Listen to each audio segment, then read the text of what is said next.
सोलापूर जनता सहकारी बँकेच्या पंचवार्षिक निवडणुकीत परिवार पॅनलची बाजी।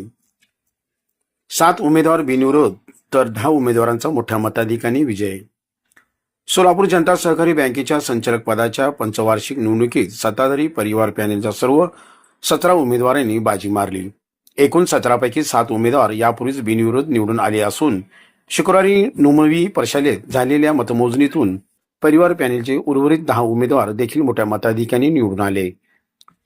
या पंचवार्षिक निवडणुकीत एकूण 51,494 मतदारांपैकी 5,679 मतदारांनी म्हणजेच 11.2% मतदारांनी मतदान केले। यातील 5,488 मते वैध तर 191 मते अवैध ठरली आहेत।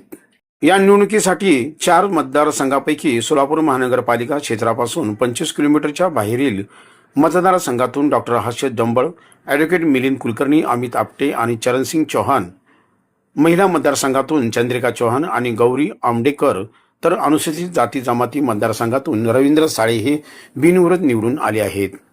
शुक्रवारी झालेल्या मतमोजणीतून विजयी जाहीर करण्यात आलेले उमेदवार आणि त्यांना मिळालेली मते पुढीलप्रमाणे: पुरुषोत्तम उडता 5,263, आनंद करवंदे 5,253, सुरेश चिकळी 5,175, महादेव नावकर 5,132, राजेश पवार 5,269, सुनील पेंडसे 5,254, CA गिरीश बोरगावकर 5,246, प्रमोद भुतडा 5,256, विष्णू मुंडे 5,120, ॲडव्होकेट मल्लीनाथ शहाबादे 5,032।